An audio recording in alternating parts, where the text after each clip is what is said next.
إن الحمد لله نحمده ونستعينه ونستغفره ونعوذ بالله من شرور أنفسنا ومن سيئات أعمالنا من يهده الله فلا مضل له ومن يضلل فلا هادي له وأشهد أن لا إله إلا الله وحده لا شريك له وأشهد أن محمدا عبده ورسوله. اللهم أرنا الحق حقا وارزقنا اتباعه وأرنا الباطل باطلا وارزقنا اجتنابه. طيب, on est toujours dans la série de dogmes al-iman, al-aqidah, aqidat al-sunnah wal-jama'a ala fahmi salaf al-ummah. Alors, quand on dit l'aqidah, sans préciser qu'on parle toujours de l'aqidah de al-sunnah wal-jama'a. On ne parle pas de l'aqidah du soufisme ou de l'qawiyyin ou l'ibadiyyin ou l'khawarij. On dit al-aqidah, le dogme de al-sunnah wal-jama'a ala fahmi salaf al-ummah, c'est-à-dire le dogme comme ils l'ont compris les compagnons du prophète sallallahu alayhi wa sallam et les 3 premiers siècles d'après le prophète sallallahu alayhi wa sallam. Alors, on est en train de regarder ici concernant la création, l'univers et tout ça. Est-ce que cet univers, il y a un Dieu, un créateur, etc. On avait parlé dans les Duros. Maintenant, on est arrivé dans la thèse de certaines personnes qu'on peut appeler ladiniyin, ou mulhid, athée, tout ce que tu veux, d'un sujet que l'univers ou la nature, etc., qu'elle est créée sudfa, par hasard. Alors, on est dans l'étude donc de sudfa et le par hasard. Et on avait dit dans les dars qui est passé, qu'en quoi cette parole de sudfa, le hasard, la probabilité, tout ça, c'est devenu une science. Dans le temps, ce n'était pas une science. Quand on parle de hasard, c'était comme ça. Mais maintenant, le hasard, c'est une science par des grands savants, ils font un calcul, etc. et tout ça. C'est ce qu'on va voir, Inch'Allah, dans les doros qui suivent. C'est quoi le hasard? Est-ce qu'à ce moment-là, pour l'univers, il y a une probabilité de hasard, donc, de cette construction qu'on voit l'humain et tout ça, l'herbe et tout ça? On avait commencé déjà dans ce sujet. Pardon? Dans la probabilité, on avait déjà commencé. Oui, on n'est pas fini. Ah, ok. Et ça continue encore. Je vais essayer de la finir, mais c'est très très très difficile. Ok? Alors, dans la probabilité ici, donc le hasard, on va voir la parole des savants. On commence par Robert Morris Begg, un grand savant de la nature, un Américain. حاصل على الدكتوراه في العلوم من جامعة هاملين. اشتغل في معمل البحوث البحرية الجيش الأمريكي منذ سنة 1927. كان أول من أحد من اكتشف الرادار في العام سنة 1934. Alors, celui-là, Robert Morrison Begg, c'est un grand savant. Il a travaillé comme quoi un chercheur dans la marine américaine. Il a des recherches concernant le radar et tout ça. Il a plusieurs livres donc de la science et tout ça. Alors, ce savant, Robert Morris Begg, qu'est-ce qu'il dit? يتطلب اختبار صحة فرض من فروض تهيئة الظروف معينة تناسب وذلك للحصول على نتائج يوصل إليها هذا الفرض على أساس أنه فرض سليم، وعلى ذلك فإنه لاختيار صحة فرض معين ينبغي أن تتوافر فيه شروط 3: ظروف معينة، تحقيق نتائج تتحقق مع سلامة هذا الفرض. ثالثا، التسليم بصحة هذا الفرض حتى يثبت عكس ذلك. Alors, Robert Morrison, il dit, pour parler d'une faradia, d'une supposition, un avis, une fikra, une pensée, il doit avoir 3 conditions pour qu'on puisse parler donc de faradia, d'une supposition, d'un avis. Premièrement, al-dhuruf muayyana. Pour faire une recherche sur une supposition, il faut que le lieu, que le temps le permet de faire cette recherche. Il faut que le temps l'est là, car il y a beaucoup de recherches, tu ne peux pas, parce que le temps ne le permet pas, le zaman, le lieu ne le permet pas. Deuxièmement, تحقيق نتائج تتفق مع سلامة هذا الفرض. Dans cette recherche de cette supposition, de cet avis, de se dire, il faut à la fin que le natija soit accepté par la raison. Il faut que le natija de cette recherche, que la raison ne la repousse pas comme ça. Troisièmement, et celle-ci la plus grave, التسليم بصحة هذا الفرض حتى يثبت عكس ذلك. Troisième condition, qu'il faut accepter cette recherche, cette proposition, tant qu'il n'y a pas une autre science qui dit le contraire. C'est-à-dire, si on dit que celle-là, il y a une possibilité que ça peut exister comme ça, et que le temps ne le permet, et qu'il y a des gens pour ça, et qu'il y a les moyens pour faire cette recherche-là, quand on arrive à un résultat, il faut que la raison humaine, et pas musulman, kafir, non, humain, il dit raisonnablement, avec la raison qu'Allah Azza wa Jalla lui a donnée, accepte cette supposition, accepte cette recherche. Et c'est celle-ci, la troisième, qui est difficile, que les gens n'acceptent pas. Quand il y a une recherche, une probabilité que ça peut, et avec la recherche qu'ils ont fait, ils définissent comme quoi ça peut être. On n'a pas le droit de ne pas leur reprendre, de prendre cette recherche en considération et travailler avec, et faire avec. Tant qu'il n'y a pas une science aussi raisonnable, une recherche raisonnable, qui détermine qu'il y a une erreur là, comme on voit dans toutes les sciences. La recherche te dit cette science elle est bonne. Mais à fur et à mesure, on trouve comme quoi il y a une autre science qui détermine qu'il y a une erreur, ou complètement c'est faux ça. Mais de la repousser comme ça, de dire non, ça, ce n'est pas raisonnable, il n'y a pas de discussion avec ça. C'est pour ça, lui, il dit, Robert Morris, il dit que dans les premières deux conditions, il n'y a pas de discussion là-dedans. Tout le monde accepte ça.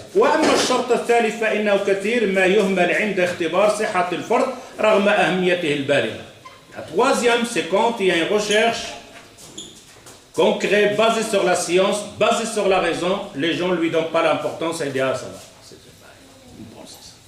Sans rien argumenter, ni preuve, ni dalil. Et ça c'est l'erreur.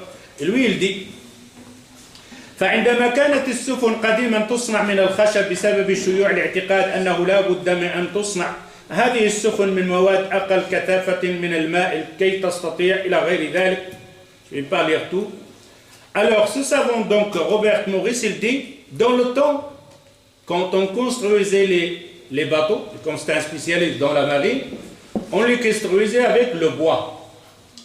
Parce que d'après la logique des choses, ce qu'il voit par expérience que le bois est plus léger que l'eau, alors il flotte. Et puisqu'il flotte, tous les navires doivent être construits avec le bois, comme on a vu au départ de la construction des navires et des bateaux. Mais à un certain temps, il y a une pensée qui arrive là, une faradia, une supposition qu'on peut construire les navires, les bateaux avec du fer. Avec du fer, qui est plus lourd que l'eau. Alors il y avait un forgeron, ça il donne un exemple, quand on fait une recherche, quand on parle de quelque chose, c'est comme ça que ça doit aller, ce n'est pas repousser la chose et c'est tout. Malheureusement, on voit beaucoup donc de musulmans font ce genre donc de réponse. À leurs enfants, il y a n'importe qui. Et alors, ce forgeron, qu'est-ce qu'il a fait? Il a dit que ce n'était pas possible. Ce n'est pas possible de construire des navires avec donc du fer. Et pour prouver sa thèse, il va donner la preuve comme quoi c'est impossible. Il prend un fer à cheval, il va dans la mer, il le jette. Le pauvre fils à coule. Il dit voilà, c'est ce que je vous dis, ça ne marche pas. Par contre, il prend un morceau de bois, il le jette, il dit voilà, c'est pour ça, la raison est si simple, on n'a pas besoin de... Le savant, il dit que celui-là, cette personne-là, s'il avait au départ, comme on dit, quand il y a une supposition, il y a un avis, et qu'il y a une possibilité, il y a une probabilité que ça peut aller, de faire une recherche. Quand on est têtu comme ça, on repousse les choses, sans donner l'importance d'y penser, de réfléchir, de voir ce qu'il dit l'autre personne, il n'y a pas possible de faire une recherche, automatiquement tu restes toujours en arrière. Il dit cette personne-là, C'est au départ quand elle a entendu qu'on peut construire des navires avec donc du fer, à la place de prendre un cheval de fer, il aurait pris une marmite, une casserole, qui est fer aussi, plomb, il aurait jeté la vue qu'elle aurait flotté cette fleur. Faire ou pas faire. C'est la façon comment il est composé. Mais tellement il était à la place de faire ça, de regarder, de prendre ce fer, prendre le fer à cheval, prendre une marmite, une casserole, quelque chose d'autre. Il dit s'il aurait fait ça, il a trouvé que cette supposition, cette probabilité n'est pas là. Alors l'erreur qu'il ne faut pas qu'on fait nous autres, dans la recherche de l'existence de Dieu, de l'existence de Allah, pas le repousser simplement avec ma pensée, de me dire une boutade comme ça, comme il a fait celui-là avec le fer à cheval. De dire, c'est possible.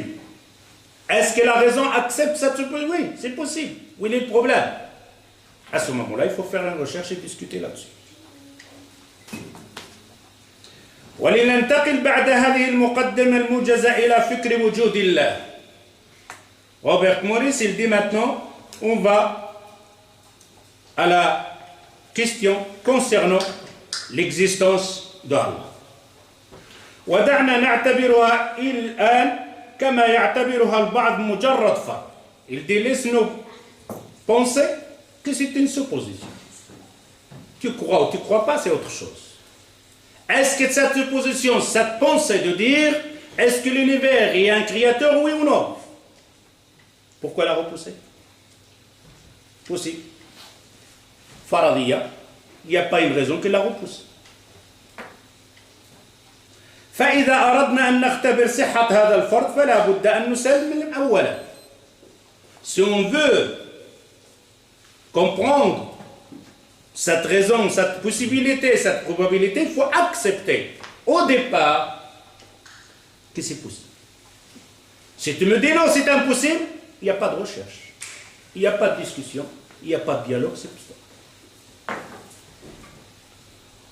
Voilà où m'auqatan. Voilà on a besoin, on te dit, voilà, yallah, vas-y. Je vais t'écouter pendant 5 minutes, yallah, parle. 10 minutes, je te donne 10 minutes. Un quart d'heure, un jour, où est le problème? بأنه فرض صحيح سواء كنا نعتقد في ذلك أم لا نعتقد. فإذا لم نسلم بصحة هذا الفرض فإننا نعجز على الوصول إلى اختبار حقيقي له. Si on n'accepte pas comme quoi c'est une probabilité, une supposition, la raison l'accepte, il n'y a pas de recherche à ce moment-là, on arrête complètement. ولا بد لنا أن نسلم فوق ذلك بما يسلم به الكثيرون من أن قدرتنا على الملاحظة لا تستطيع أن تمتد لغير جزء ضئيل نسبيا من الحقيقة الكلية.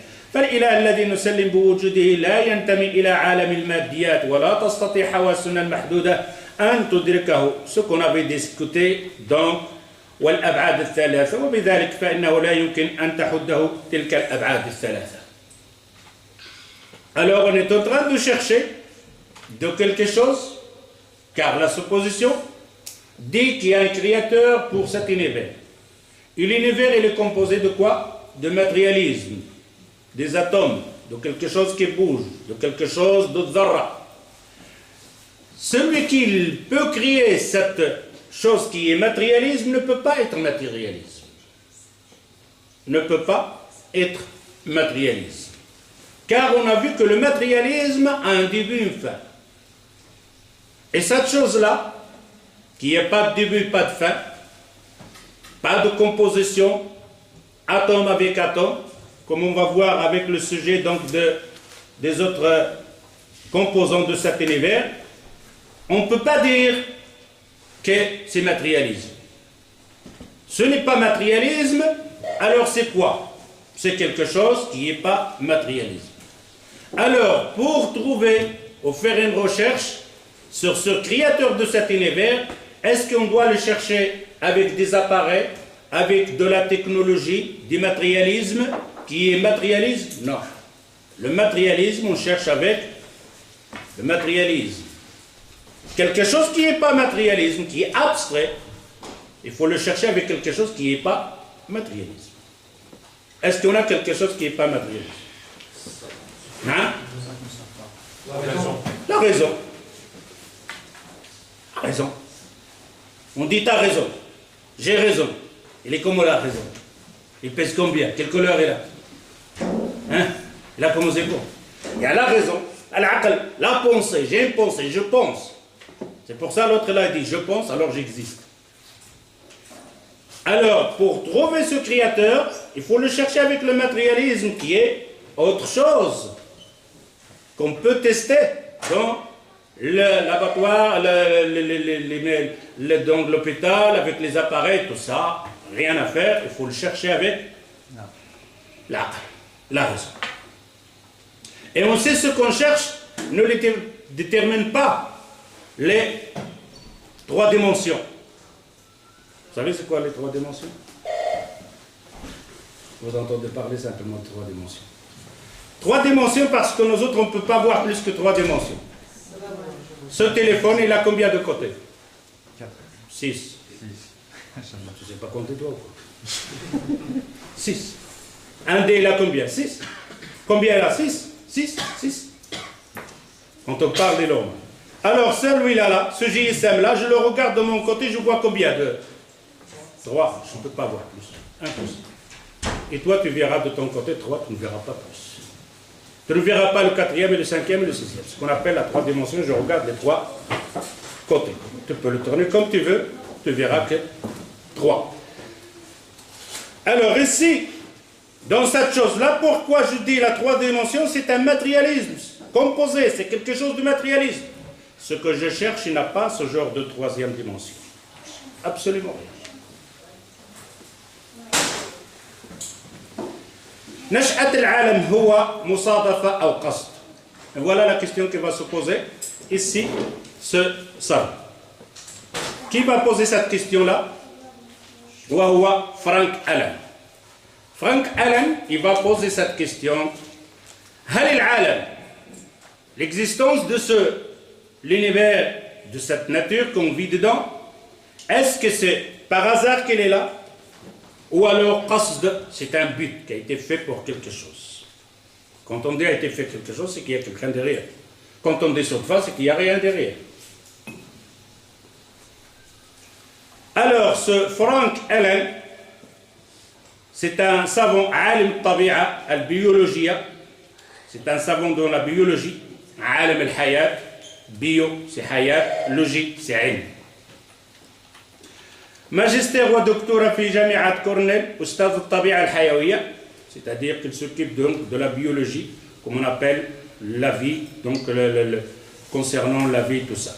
بجامعة Monteba du Canada, celui-là c'est un Canadien aussi, qui était là, instituteur de 1904 à 1944. أخصائي في أبصار الألوان والبصريات, spécialiste dans les couleurs. C'est-à-dire comment on voit la couleur, etc. C'est un autre problème aussi. Alors, il est spécialiste aussi dans la physiologie, c'est-à-dire les membres, leur but, comment on appelle, wada'if. La cause. Le rôle. Le rôle des membres, etc. Le rôle donc, de chaque atome, de chaque molécule qu'on a dans l'univers et dans nous, le rôle. C'est un spécialiste de ça. Il te dit que cet atome, ou cette molécule, son rôle c'est ça, son rôle c'est ça, ça c'est les yeux, ça c'est le nez, etc. Et chacun fait son. Ça c'est un spécialiste de ça. Qu'est-ce qu'il va nous dire? Alors quand on dit qu'il parle de ça, il parle de la vie. De l'humain, lui-même. On ne va pas regarder à l'intérieur qu'est-ce qu'il y a dans les mains, on parle en général. Mais lui c'est un spécialiste de ça. Et pas que de son lui-même, même dans les plantes et tout ça.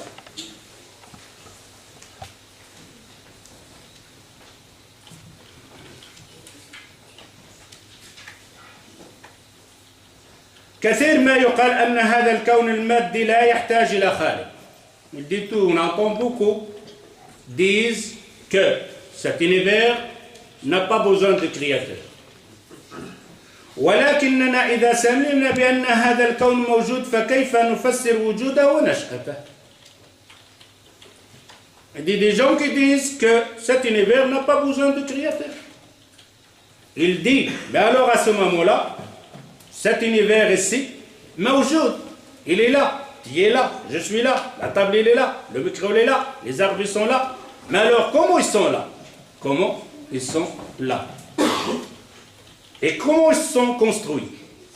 هناك 4 احتمالات للإجابة على هذا السؤال.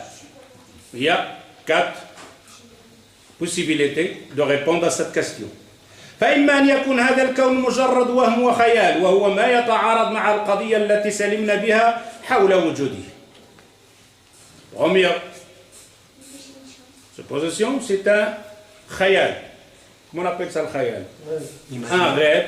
Imagination. Imagination. Je m'imagine. J'existe pas, je m'imagine que j'existe. Que l'univers n'existe pas, c'est une imagination. Il y a un nabi qui a dit ça. Mais on a vu que tant que la personne, comme on a dit tantôt, je pense, c'est que j'existe. Je pleure, c'est que j'existe.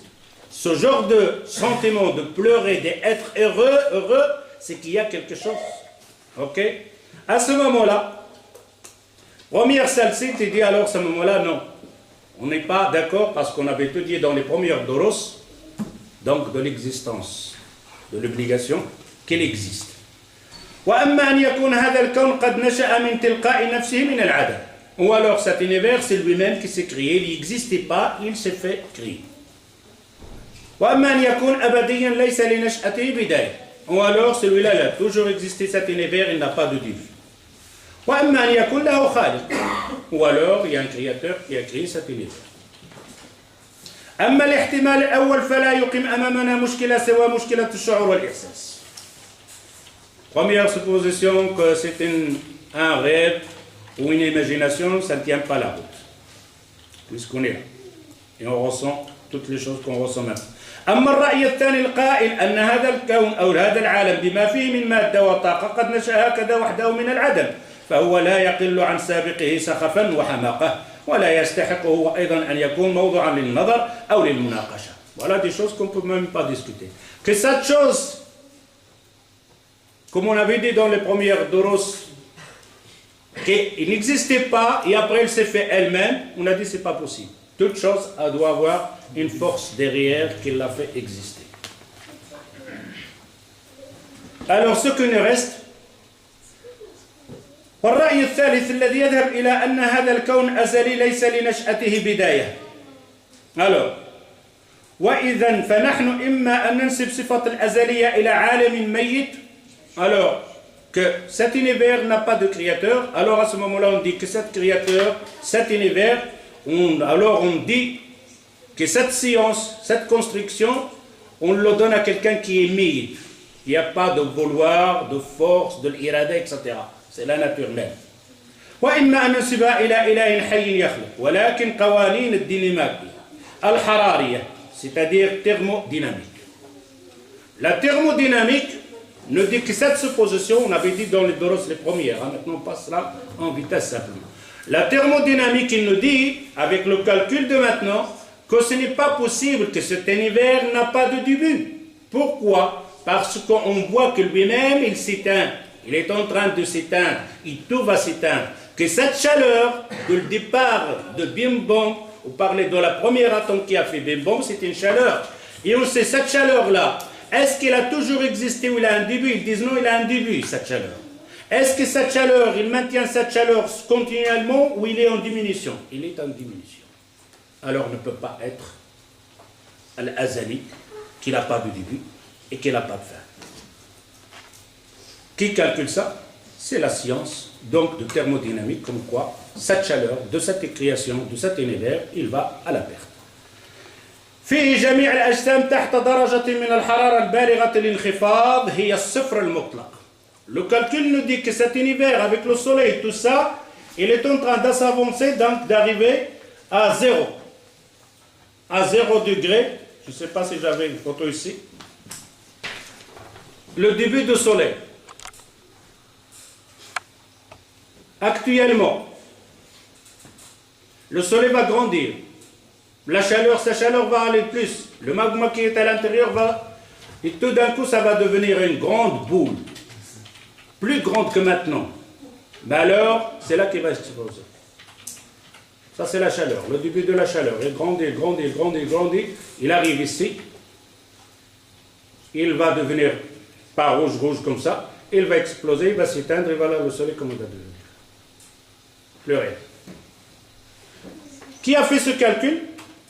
On appelle ça le calcul de la température et de la chaleur qu'on voit maintenant dans les autres étoiles, et le soleil fait partie de ça aussi. Alors il te dit à ce moment-là que d'après les calculs de thermodynamique, ça nous dit que cet univers a un début. Et cet univers, il est en train de refroidir et il va devenir froid jusqu'il arrive à 0. ويومئذ تنعدم الطاقة وتستحيل الحياة ولا مناص من حدوث هذه الحالة من انعدام الطاقة عندما تصل درجة حرارة الأجسام إلى الصفر المطلق بمضي الوقت. Est-ce qu'il y aura une vie quand le degré arrive à 0? Il n'y a pas de vie. انتهى الأمر. إن ملائمة الأرض للحياة تتخذ صورا عديدا لا يمكن تفسيرها على أساس المصادفة أو العشوائية. Car la terre qu'on voit maintenant, la vie qu'on vit maintenant, la présence de la terre, la planète qu'on vit là au-dessus sur cette planète-là, il a beaucoup de choses pour nous dire qu'elle ne peut pas être comme quelque chose de hasard, de صدفة. فالأرض كرة معلقة في الفضاء تدور حول نفسها. Première étude, comme quoi la terre, elle est dans le ciel. Elle est suspendue dans le ciel. Il nage dans un magma de l'air gazeux. Il tourne sur elle-même. Il tourne combien? Il fait 24 heures. فيكون في ذلك تابع الليل والنهار وهي تسبح حول الشمس مرة في كل عام. Il se tourne autour du soleil une fois par an, ce qu'il nous fait les années. فيكون في ذلك تتابع الفصول. Alors on aura les saisons, le printemps, l'hiver et ainsi de suite. الذي يؤدي بدوره إلى زيادة مساحة الجزء الصالح للسكن من سطح كوكبنا ويزيد اختلاف الأنواع النباتية أكثر مما لو كانت الأرض ساكنة. Si la terre ne bougeait pas, il n'y aura pas cette vie. Cette vie-là qui est dans le soleil, la nuit, la journée, soit qu'on aura la nuit, soit qu'on aura la journée, et on n'aura pas cette vie de maintenant. D'ailleurs, Allah Azza wa Jalla parle dans son Coran concernant le jour et la nuit. Nous autres, on ne va pas prendre ça comme argument, ça on le verra par après. La même chose, il te dit que ce changement de température, ce changement donc de mouvement de la terre qui fait les saisons, c'est aussi aide pour la vie, aide pour les plantes, pour qu'ils repoussent, etc. et tout ça. ويحيط بالأرض غلاف غازي يشتمل على الغازات اللازمة للحياة ويمتد حولها إلى ارتفاع كبير يزيد على 500 ميل. Alors, ici, autour de la Terre, il y a de l'air gazeux. Et celle-là, c'est une protection pour la Terre. Vous voyez, on n'a pas le sabora ici, mais peut-être dans le... La Terre, elle est entourée d'un gaz. Elle est au milieu d'un gaz. Et ce gaz, c'est elle qui protège la Terre. Pas qu'il le protège, il est loin de lui 5 miles. Miles, c'est-à-dire 1 km 600 idées. On peut dire en total, c'est-à-dire 80 km, comme ça, en total. C'est-à-dire 500 multiplié par 2, ça te donnerait la... Alors ici, les 1000 km qui sont de ce gaz qui est éloigné de la Terre, c'est celui-là qui fait le ghilaf. L'emballage, le ghilaf, ou la couverture de la Terre. ويبلغ هذا الغاز من الكثافة درجة تحول دون وصول ملايين الشهب القاتلة يوميا إلينا منقضة بسرعة 30 ميلا في الثانية. Ce gaz ici, il a une épaisseur calculée exacte que les météorites n'y arrivent pas à la Terre. Il y a des milliers de météorites par seconde qui attaquent la Terre. Une vraie armée. Après, on va voir le calcul combien de météorites qu'il y a par seconde. Ici, ces météorites qui vont à la vitesse de 50 km à la seconde, ils ne peuvent pas traverser cette couverture ou cette protection de la Terre.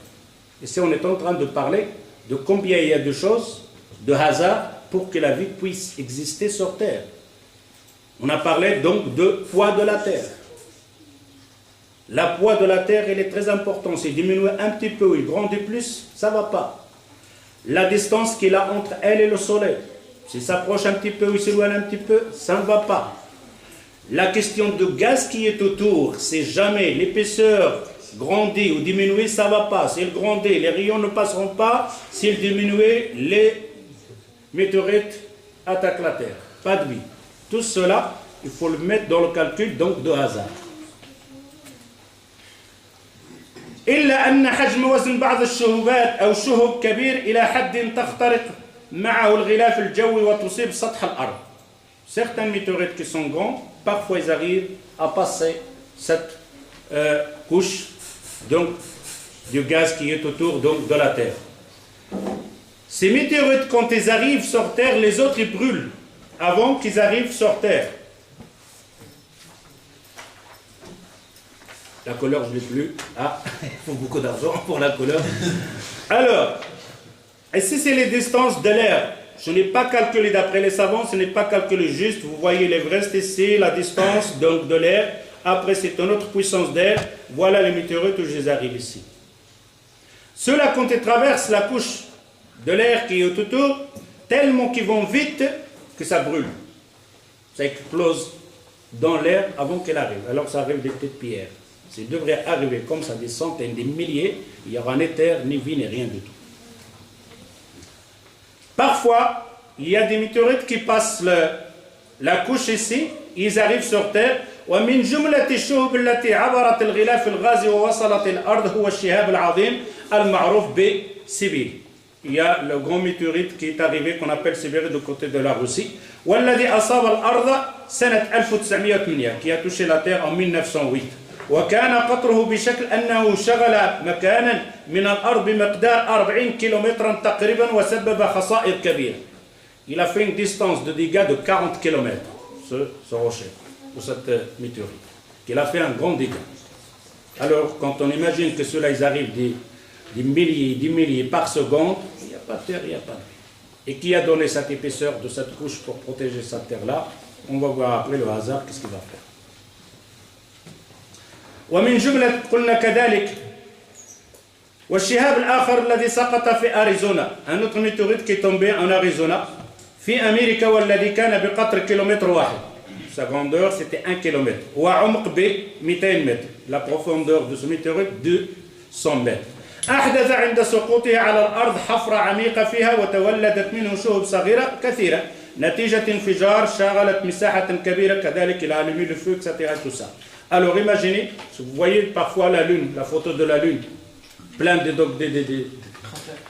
cratères. Ça c'est la guerre, on appelle la guerre des étoiles, c'est la guerre des météorites. D'ailleurs il y a un météorite maintenant, si vous suivez bien ce qui se passe, il y a un météorite qui est en train d'approcher de la Terre. Il va faire un grand dégât. Il y a une étude américaine, internationale, tout, pour essayer comment l'éloigner. Alors, ils vont envoyer des trucs, des ventouses qui vont l'attraper, avec des parachutes qui vont l'éloigner, un missile nucléaire qui va le casser avant qu'il arrive. Mais s'ils disent qu'ils arrivent, c'est comme les dinosaures. On n'est plus là, on est disparu aussi.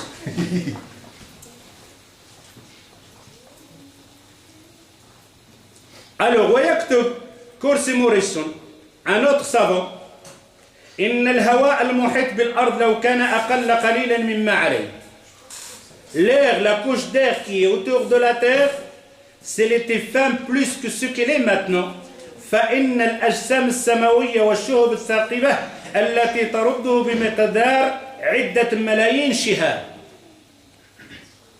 S'il y avait cette couche-là plus fine, il y aura des milliers de météorites qui arriveront sur Terre.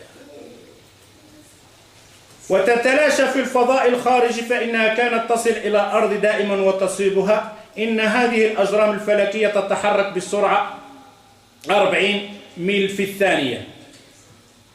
Son mouvement, comme ils disent ici, entre maximum 70 à 80 km dans la seconde.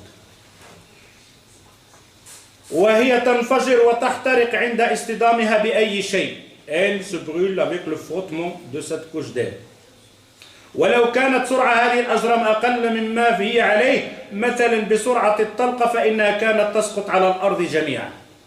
S'il y avait la diminution de cette vitesse de ces météorites, ils tomberont aussi sur Terre. Alors imaginez le calcul. Si la vitesse est moins, il ne se brûlera pas parce que le frottement qui va le brûler, il y aura cette vitesse, c'est-à-dire il va passer en douceur. Ils arrivent sur Terre. Alors regardez la vitesse de la météorite, l'épaisseur de la couche, et ça fait toutes des hasards. فإنها كانت تسقط على الأرض جميعا ويتضح مقدار تدميرها فيما لو أن إنسانا تعرض لسقوط أصغر جرم من هذه الأجرام السماوية عليه فإنها كانت ستمزقه إربا وتفنيه لشدة حرارتها. Si un de ces météorites-là qui passe et qu'il touche une personne, le déchiquette. Il n'existera pas tellement qu'il est trop chaud. لأنها تتحرك بسرعة تعادل سرعة الطلقة 90 مرة. Une balle dans le revolver, ce météorite, il bouge 90 fois plus rapide qu'une balle de revolver. Vous voyez, imaginez le revolver quand il frappe, cette balle qui part, c'est pas... ce météorite-là, 90 fois plus rapide. والغلاف الذي يحيط بالأرض يحفظ درجة حرارتها في الحدود المناسبة للحياة. Et cette couche qui est autour de la Terre protège cette chaleur, cette température, que encore on va discuter de la température humaine. Tu vois, quand on fait là, combien de degrés tu dois avoir? Température. À 30. Si tu as plus, si tu as moins, ça ne va pas non plus. Cette couche-là, pour la Terre, c'est une protection de la chaleur qu'elle en a besoin exactement. S'éloigner ou s'approcher, il n'y aura pas cette température. Besoin sur Terre pour l'humanité et pour les plantes. ويحمل بخار الماء من المحيطات إلى مسافة بعيدة داخل القارات حيث يمكن أن يتكاثف مطرا يحيي الأرض بعد موتها. Et cette couche-là, c'est elle qui fait ce mouvement de chaleur du nuage pour les ramener, pour faire de la pluie dans des places où il n'y a pas de la pluie, autrement il y aura ni pluie ni rien du tout. Alors c'est la sécheresse, c'est le désert partout. ولولاه لأصبحت الأرض صحراء جرداء خالية من كل أثر للحياة. ومن هنا نرى أن الجو ومحيطات الموجودات على سطح الأرض تمثل عجلة التوازن في الطبيعة. Alors il dit, on voit ce moment-là que cette terre qui est autour, les mers, les vapeurs, etc., le mouvement de la terre, la distance donc de la couche, l'épaisseur de la couche, la distance de la terre, du soleil, etc., tout ça, c'est quelque chose d'organisé, quelque chose qui est programmé. وعلى ذلك فإن الأرض مهيئة على أحسن صورة للحياة. C'est pour ça la terre, elle est faite d'une manière pour qu'il puisse avoir de la vie là-dessus. ولا شك أن كل هذه من تسير حكيم خبير وليس من المعقول أن يكون مجرد مصادفة أو خبط عشوائي. ولو أزيحت الأرض إلى ضعف ما بعدها الحالي على الشمس لانقصت كمية الحرارة سأسكن بدي سلسلوان أول سابروش وتضاعفت تبعا لذلك طول فصل الشتاء ونغيك de l'hiver ou donc l'été ainsi de suite. وتجمدت الكائنات الحية على سطح الأرض ولو نقصت المسافة بين الأرض والشمس إلى نصف ما هي عليه الآن لبلغت الحرارة التي تتلقاها الأرض 4 أمثال وتضاعفت سرعتها المدارية حول الشمس ولاءات الفصول إلى نصف طولها الحالي. إذا لكانت هناك فصول مطلقة ولا صارت حياتها. Alors ce moment aussi le mouvement donc des saisons, s'il s'approche la Terre, sa vitesse va aller encore plus vite. Et alors, on n'aura pas les saisons qu'on a maintenant, le printemps, automne, etc. et tout ça. Il n'y aura même peut-être ni printemps ni rien.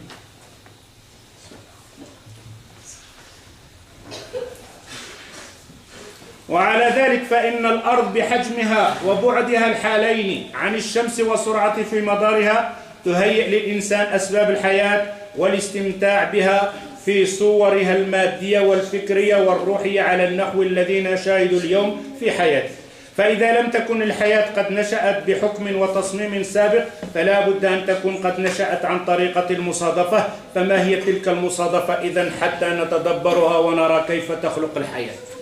Alors, c'est cet univers-là qu'on vient de parler, d'une minuscule de la vie de l'univers, Si ça, ce n'est pas quelque chose de programmé, quelque chose de calculé, quelque chose de réfléchi, quelque chose qui est une science, alors, est-ce qu'il peut exister ça par le hasard? Il te dit, venez, on va étudier le hasard. Puisqu'on avait dit tantôt, quand quelqu'un te propose une pensée ou un sujet, tu te dis khalas, on va l'étudier. Tu dis le hasard? Oui, on va étudier le hasard. On va voir le hasard. Alors il te dit, viens, on va voir à ce moment-là,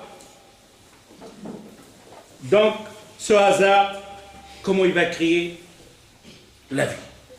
On va voir maintenant le hasard, comment il va se comporter le hasard pour créer la vie.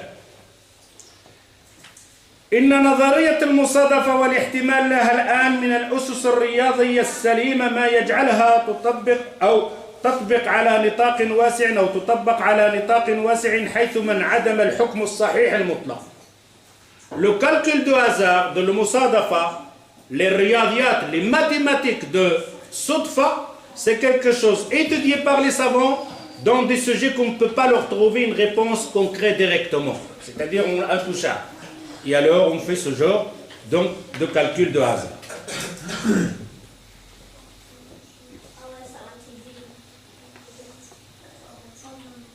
وتضع هذه النظريات أمامنا الحكم الأقرب إلى الصواب مع تقدير احتمال الخطأ في هذا الحكم. Cette science, cette étude donc de mathématiques de hasard nous donne une réponse même s'il y a une probabilité petite d'erreur, faillante. C'est-à-dire pas à 100%, c'est ça là le calcul. Comme on dit maintenant, la Terre, autant de milliards d'années, ça va faillir même de 100 ans, de 100, 300, 500 ans. ولقد تقدمت دراسة نظرية المصادفة والاحتمال من الوجوه الرياضية تقدما كبيرا حتى أصبحنا قادرين على التنبؤ بحدوث بعض الظواهر التي نقول أنها تحدث بالمصادفة والتي لا نستطيع أن نفسر ظهورها بطريقة أخرى مثل قذف الزهر في لعبة النار.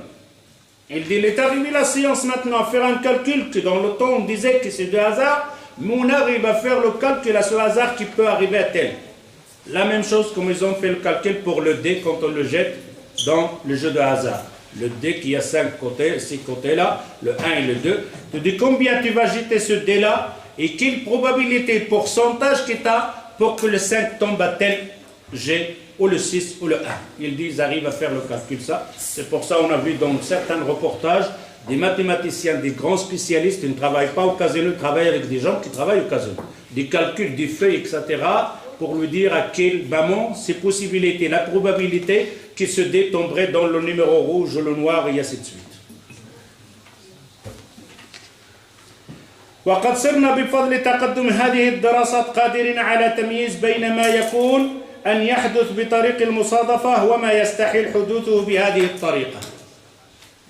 Il dit on est arrivé à faire maintenant le calcul de ce hasard à des choses pour dire que ça peut arriver comme hasard et ça c'est pas possible qu'il arrive comme hasard. Alors la probabilité de hasard, elle existe ou elle n'existe pas? Oui.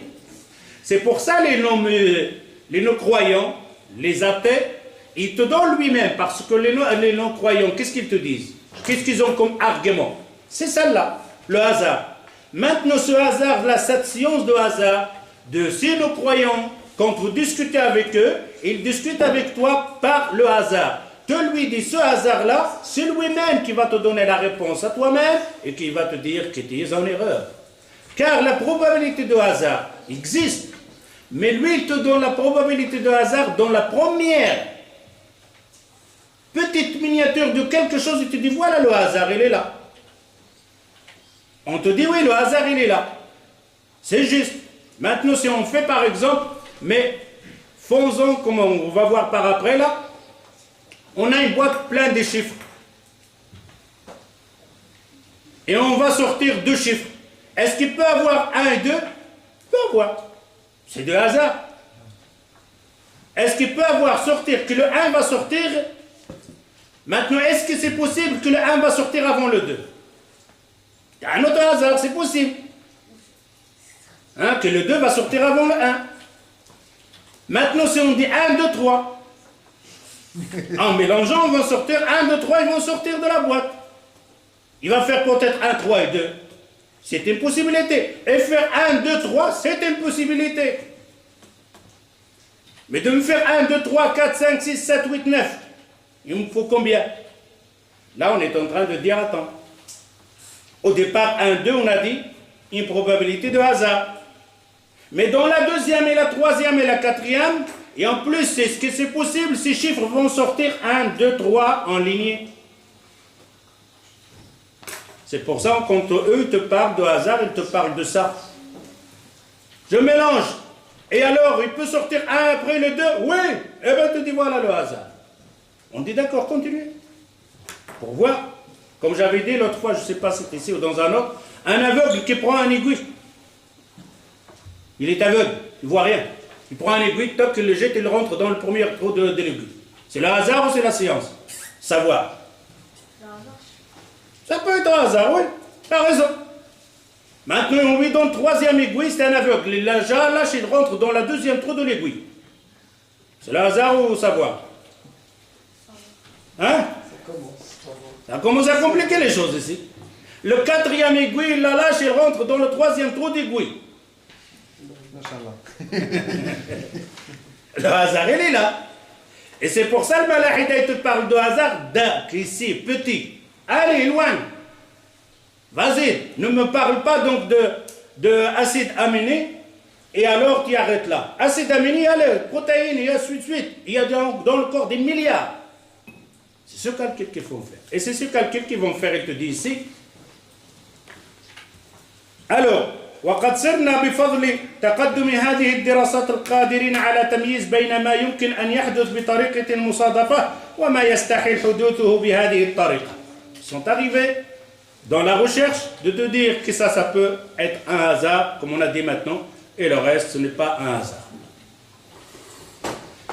وإن نحسب احتمال حدوث ظاهرة من ظواهر في مدى معين من الزمان ولننظر الآن إلى الذي تستطيع أن تلعبه المصادفة في نشأ الحياة. Maintenant, on va voir qu'est-ce qui peut faire le hasard de faire la vie. Hayat. On ne parle pas de l'âme parce que ça, on parle de ce qu'on touche, la vie.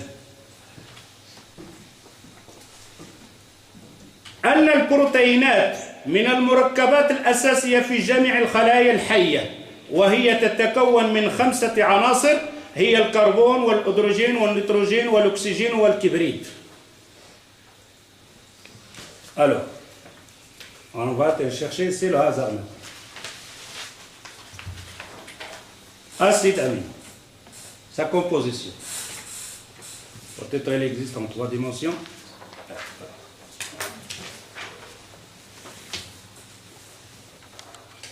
Ça c'est une zarra, un atome, donc de l'acide amine. Avec cela, on compose, vous voyez cette composition, eux les savants ils te font un calcul pour que ces atomes viennent de cette manière. Si tu prends celle-là, tu la mets là et celle-là, tu la mets là, pas de vie. Pas de vie, rien. Ça doit être de cette forme. Et ces formes-là s'accrochent l'un à l'autre pour composer après une protéine. Va composer une protéine. Et dans le corps humain, c'est des milliards et des milliards et des milliards de ça. Une chaîne de protéines, des milliards de boules, et dans chaque boule, il y a toute cette composition à l'intérieur. Ce qu'on a vu maintenant. À l'intérieur, là-dedans, dans une. Alors, ici, il te dit les protéines, c'est celle-ci, c'est celle qui donne la vie. S'il n'y avait pas ça, les protéines qu'on a en nous-mêmes ou dans les plantes, il n'y a pas de vie. Alors, elles se composent de quoi ces protéines? Ils te disent le carbone, l'hydrogène, le nitrogène, l'oxygène et le kibrit, c'est-à-dire le soufre. C'est avec ça qu'on allume le feu là. C'est pour ça qu'on dit, est-ce qu'il y a du kibrit en nous-mêmes? Oui, il y a du feu en nous-mêmes. C'est pour ça les premiers calculs, quand ils ont parlé donc de l'homme torche qui se brûle, ils avaient se basé sur ce qu'ils voulaient. ويبلغ عدد الذرات في الجزء البروتينات الواحد 40,000 ذرة. Alors maintenant on commence le calcul. Donc de hasard qu'on avait dit tantôt. Une protéine, elle est composée de quoi? D'un racine de combien de composants? 5.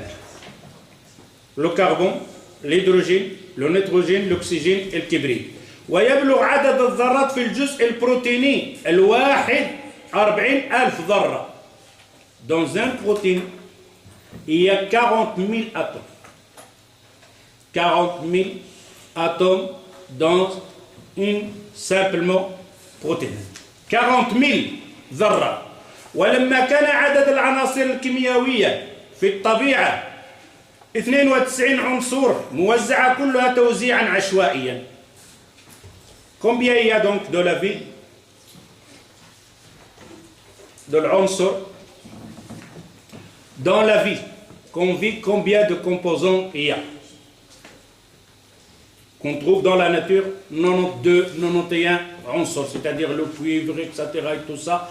Et chaque chose, elle est composée, le cuivre, l'or, la terre, le caillou, etc. On a dans la nature 92 composants. Mais avec les recherches, les mélanges qui font les savants, ils sont arrivés à 118 composants. Hein?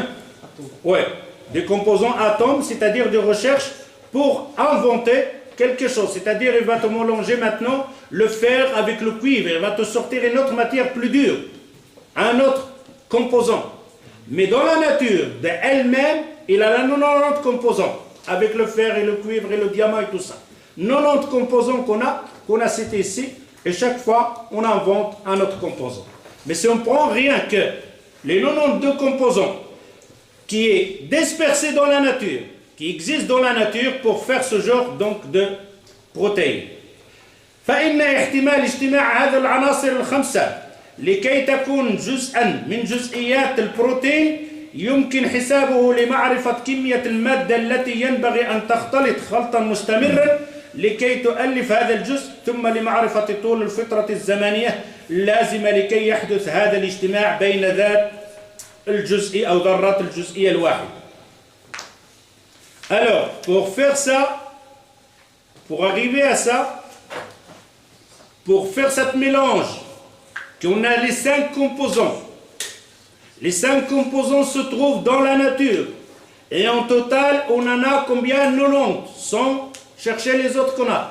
Les 90 composants dans la Terre, si on prend les 90 composants, on le mélange, combien de temps pour qu'ils arrivent à se rejoindre rien que le carbone, l'hydrogène, le nitrogène, l'oxygène et le kibrit. C'est-à-dire que tu as par exemple la lettre alphabet. Composée ici de combien la lettre alphabet? 28 ou combien? 26. Prends-en 26. À moins 5 lettres. 26 fois 26 fois 26. Non, dans un nom, à 5 lettres. Porte. Combien de fois qu'on doit mélanger pour que ce mot-là, le P, le R, sortent pour faire le mot porte de ces alphabets? Ici, combien on a? 26. Ici, on parle de 92.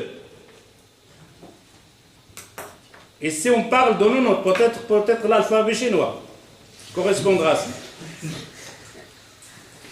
Maintenant, dans l'alphabet de 26, en l'éjectant comme ça par hasard, combien de fois tu dois éjecter ces choses-là ou de mélanger ces choses-là pour que tu arrives à écrire porte? Le plus facile. Et ça, c'est encore des compositions chimiques. Parce que si tu mélanges et tu fais quelque chose qu'on va voir par après et qui va sortir ces 5 lettres-là, peut-être si tu ne fais pas la porte, tu feras quelque chose d'autre. Dans ces compositions, non. S'il ne vient pas comme ça, telle qu'elle est, c'est quoi? Ça devient quoi? Un poison. Il tue. Tu changes une boule de la place de l'atome ici, tu le mets ailleurs, c'est un poison. Un microbe. Un microbe. Tu risques de mourir. Alors ici, dans chaque... Ici, donc, on appelle dans les 90, dans chaque on appelle la protéine, combien il y a donc d'atomes? 40 000. 40 000 atomes dedans. Ils doivent se regrouper ou c'est les 40 000? C'est 40 000. Hein? 40 000. 40 000 atomes dans une protéine.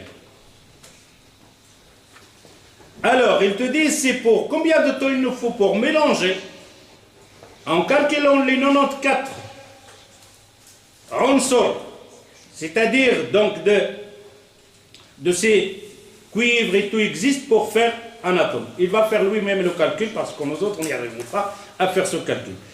لتكون جزئيا من جزئيات البروتين يمكن حسابه لمعرفة كمية المادة التي ينبغي. Alors il nous faut combien donc de matérialisme, donc المادة, le mélange qu'on va faire chimique. 5. Eh oui, non, combien de pour sortir simplement, hein, parce que le carbone lui-même il est composé de combien? 40 000. Donc la protéine ici. Alors ici tu dis وقد قام العالم الرياضي السويسري تشارل يوغن جاي. On va le laisser lui, il va faire le calcul. Pour le faire, une protéine. Alors, ce savant qui est de Suisse, il va faire le calcul pour la possibilité donc de fabriquer une protéine. Il dit ici, فوجد أن الفرصة التي تتهيأ أو لا تتهيأ عن طريق المصادفة لتكوين جزء بروتيني واحد إلا بالنسبة 1 إلى 10 160 أي بنسبة 1 إلى رقم 10 مضروبة في نفسه 160 مرة وهو رقم لا يمكن أن ننطق به أو تعتبر عنه بكلمات. Alors il a trouvé comme quoi, je ne sais pas si l'ardoise là peut, pour la possibilité de hasard construire, fabriquer, que ça tomberait comme ça et après se joindra avec les autres pour faire une protéine, c'est 10 fois multiplié sur 160. Pas multiplié par 160. Hein? 160 0 derrière le 10. C'est quel chiffre ça?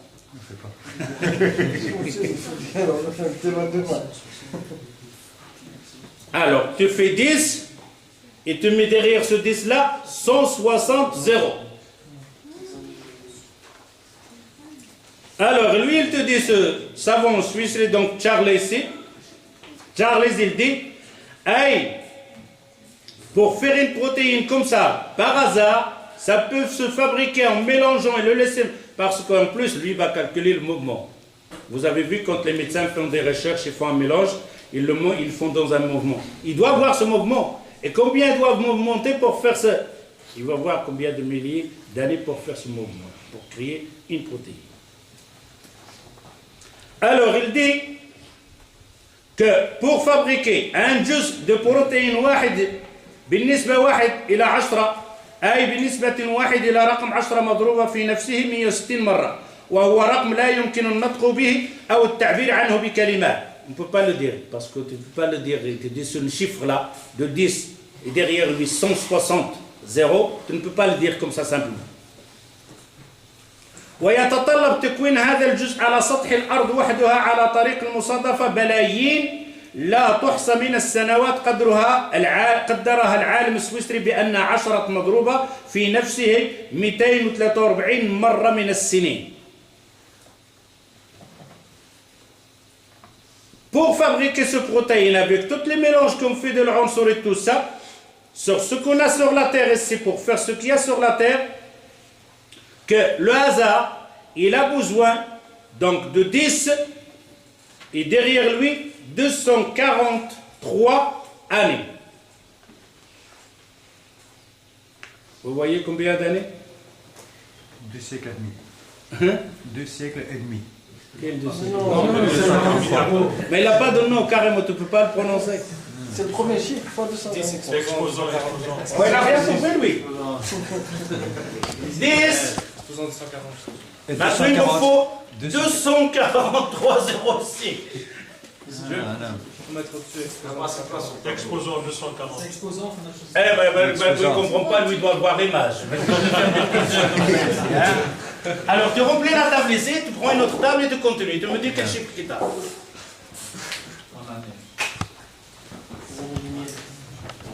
Et année, hein?